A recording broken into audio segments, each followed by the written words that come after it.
നാണപ്പനോ? നീ എന്താ ഇങ്ങ് പോന്നത്? പൊന്നമ്മ ഒറ്റയ്ക്ക് കിടന്ന് ഉറങ്ങത്തില്ല, അതുകൊണ്ട് അങ്ങോട്ട് പോന്നു. ആ പൊന്നമ്മ അവളോട് ഇല്ല. ഇല്ലേ? നീ വരത്തില്ല എന്ന് വിചാരിച്ച അവളെ അമ്മ വന്ന് അവളെ വിളിച്ചോണ്ട് പോയി. അമ്മയോ? അമ്മയല്ല, അച്ഛൻ. ഏതച്ഛൻ? അച്ഛനല്ല, അമ്മാച്ചൻ. ഞാനറിയാത്ത ഏത് അമ്മാച്ചൻ? അമ്പലകുന്നത്ത് അവക്കൊരു അമ്മാച്ചനുണ്ട്. പറയടാ, അവളെവിടെ? കൊല്ലല്ലേ, ഞാൻ പറയാം. കൺട്രാക്ടറെ ചത്തത് കൊണ്ട് നീ വരത്തില്ല എന്ന് വിചാരിച്ചു. എഞ്ചിനീയർ അദ്ദേഹം അവളെ വിളിപ്പിച്ചു. പോയോ? ഞാനാ അവളെ അവിടെ കൊണ്ടാക്കിയത്. എടാ, കല്യാണം കഴിഞ്ഞാലും സാറിന് വിടില്ലല്ലോ. പാമ്പും പഴയതാണ് നല്ലത്. സുനന്ദയെ കല്യാണം കഴിച്ചത് ഒരു വാശി തീർക്കാനാ, അത് കഴിഞ്ഞു. കിളവൻ കാലിയായല്ലോ. ഇനിയിപ്പൊ സാറിന് ഭാര്യയോട് അവിടെ താമസിക്കാമല്ലോ. ഭാര്യ ഏത് ഭാര്യ വന്നാലും നിന്നെ ഞാൻ വിടില്ലടി. കടിക്കുന്നില്ലല്ലോ. 2 ദിവസമായിട്ട് നിന്നെ കാണാതെ ഞാൻ കിറുക്ക് പിടിച്ചിരിക്കുകയായിരുന്നു. നാണപ്പച്ചെണ്ണെങ്ങനെ പറഞ്ഞ എന്നെ കൊന്നുകളയും. പിന്നെ ആ പുളുന്താനൊന്നും ഇവിടെ എങ്ങും വരാൻ പോകുന്നില്ലടി. മുതലാളി മരിച്ചുകൊണ്ട് ദുഃഖിച്ചുകൊണ്ടിരിക്കും. വെളുപ്പിനെ ഉടനെ. പിന്നെന്താ, നീയേ ആ ബ്ലൗസം കഴിക്കേ. സാറേ, സാറേ. ആരത്? ഞാനാ, കംസൻകുട്ടൻ പിള്ള. സാറിന് തിരുവനന്തപുരത്ത് നിന്ന് ഒരു കമ്പി വന്നിട്ടുണ്ട്. കമ്പിയോ? നീ പോയാ കഥ തുറക്ക്.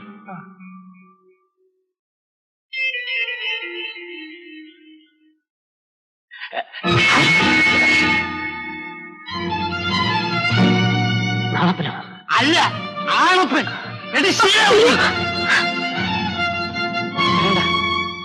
നിന്നെ തല്ലിയ എന്റെ കൈ നാറും, അതുകൊണ്ട് തല്ലുന്നില്ല.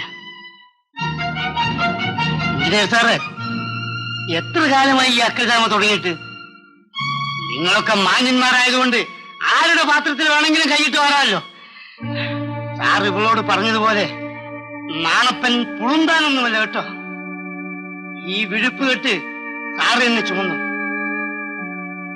സാറിന്റെ സഹായമില്ലാതെ ഞാൻ ജോലി ചെയ്ത് ജീവിക്കും, ആണുങ്ങളെ പോലെ, ഇവിടെ നിങ്ങളുടെ കൺമുമ്പിൽ തന്നെ. ശിലാവതി, ഗുഡ് ബൈ.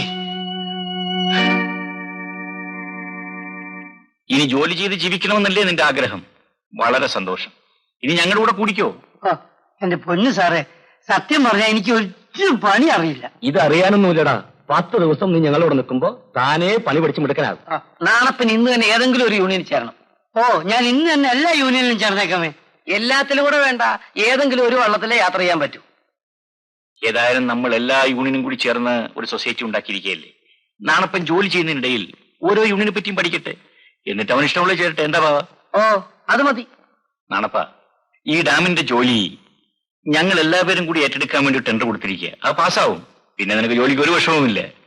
ഏതായാലും ഇന്നു മുതൽ ഞാനും നിങ്ങളിൽ ഒരുവരാ.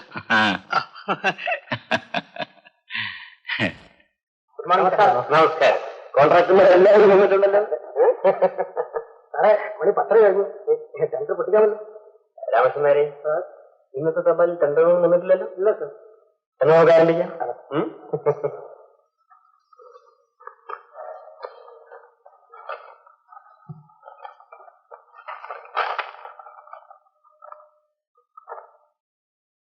സൂര്യ കൺസ്ട്രക്ഷൻ കമ്പനി 30 ലക്ഷം രൂപ.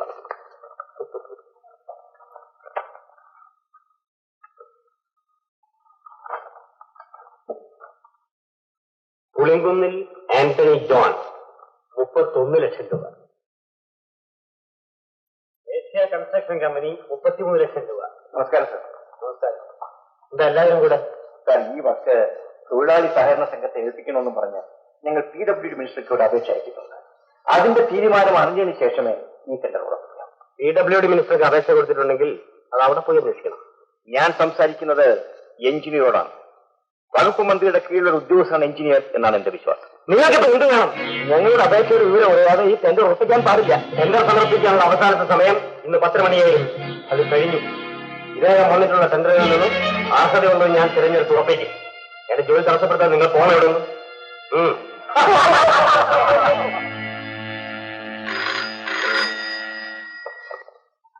Yes, engineer Das here.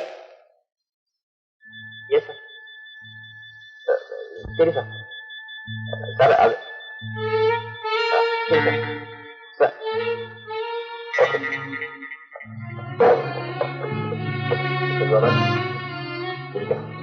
വേണ്ട, ഞാനിവിടെ നിന്നോളാം. കാര്യം പറയണം.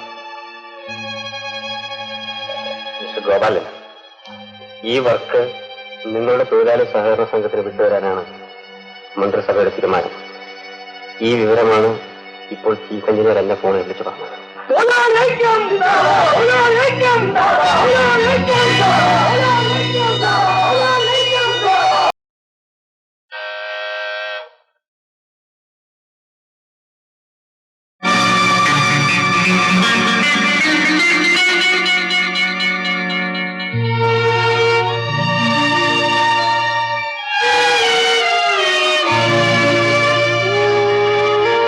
സുനന്ദേ,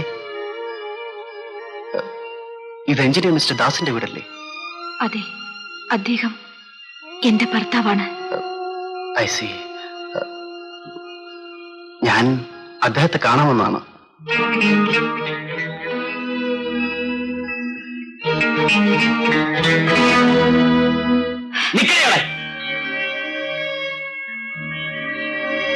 നീ പഴയ കാമുകി അന്വേഷിച്ചു വന്നതായിരിക്കും. പക്ഷെ പണ്ടത്തെ പോലെ കഴുത്തിൽ കൈയിടാനും പ്രേമിക്കാനും ഒന്നും ഇവിടെ സൗകര്യപ്പെടുകയില്ല. നീ എന്തിനാണ് വിങ്ങിപ്പൊട്ടുന്നത്? ഓ, പഴയ കാര്യങ്ങൾ ഓർത്തിട്ടായിരിക്കും. ആ, ഇവളിപ്പോൾ എന്റെ ഭാര്യയാണ്. പോരെങ്കിൽ ഗർഭിണിയും. ഇവളോട് നിനക്ക് ഇപ്പോഴും പ്രേമമുണ്ടെങ്കിൽ കല്യാണം കഴിച്ചു തരാം.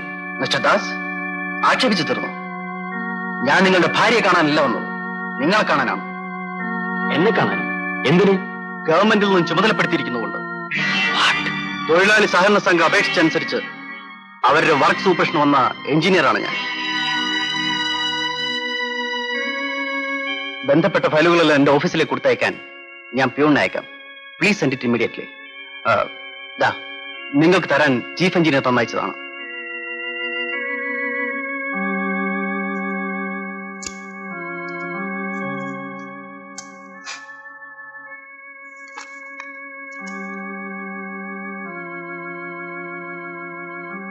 എന്ത്? എനിക്ക് സസ്പെൻഷനോ? അങ്ങനെ വരട്ടെയാണെന്ന് പൊന്നമ്മ പോവില്ല സാറേ. ഒന്ന് പതുക്കെ പറയണേ. ഞാൻ എന്ത് വേണം? ഇങ്ങോട്ട് വേണം. സാറിന്റെ അപ്പുറം ചെയ്തിട്ടുണ്ട്. പക്ഷേ അതൊക്കെ കാര്യസാധ്യത്തിനായിരുന്നു. സാറേ, സാറ് കാരണം എന്റെ കുടുംബജീവിതം നശിച്ചു. നല്ലവനായ ഭർത്താവ് പിണങ്ങിപ്പോയി. അത് ഞാൻ കാരണക്കാരൻ. പിന്നല്ലാതെ. ഏതായാലും കഴിഞ്ഞൊക്കെ കഴിഞ്ഞു. എനിക്ക് തരാമെന്ന് പറയാൻ വന്നേക്കണം. ഞാൻ എവിടെയും പോയി ജീവിച്ചോളാം. തരാനുള്ളത് അതെല്ലാം തന്നു കഴിഞ്ഞു. സാറിന് 25,000 രൂപ തരാമെന്ന് പറഞ്ഞിരിക്കുന്നത്. അതിലേക്ക് ഇപ്പൊ കിട്ടണം. ഇല്ലെങ്കിൽ ഞാൻ നേരെ പോലീസ് സ്റ്റേഷനിലേക്ക് പോകും. ആ ബോംബ് കേസിലെ പ്രധാന ആൾ സാറാണെന്നും വാസുകുട്ടൻപിള്ള അതിലൊരു കയ്യാള് മാത്രമാണെന്നുള്ള സത്യം ഞാൻ പോലീസിൽ തുറന്നു പറയും. മണ്ടി, നീ ഇത്രയ്ക്കേ ഉള്ളോ? നിന്റെ ചൂടൊന്ന് കാണാൻ വേണ്ടി ഞാൻ വെറുതെ വിരട്ടി നോക്കിയതല്ലേ. നോക്ക്, നല്ലൊരു വീടെടുത്ത് നിന്നെ ഞാൻ അവിടെ താമസിപ്പിക്കും. എന്റെ ഭാര്യയുടെ പേരിലുള്ള കൺസ്ട്രക്ഷൻ കമ്പനിയിൽ പാതി പാർട്ണർഷിപ്പ് ഞാൻ തരും. ഇപ്പൊ കോൺട്രാക്ട് ഒക്കെ തൊഴിലാളി യൂണിയൻകാരിൽ ഏറ്റെടുത്ത് നടത്തുന്നത്. അത് എവിടെ ശരിപ്പെടാനടി? ഒരു പോക്ക് പോകും. ഏതായാലും ഇപ്പറഞ്ഞൊക്കെ വേഗം ചെയ്തു. റെഡി. കമ്പനി കാര്യം ഉടനെ ഞാൻ ശരിയാക്കി തരാം. അപ്പൊ പിന്നെ വീടിന്റെ കാര്യം? അതൊക്കെ പറയാം, നീ വാ.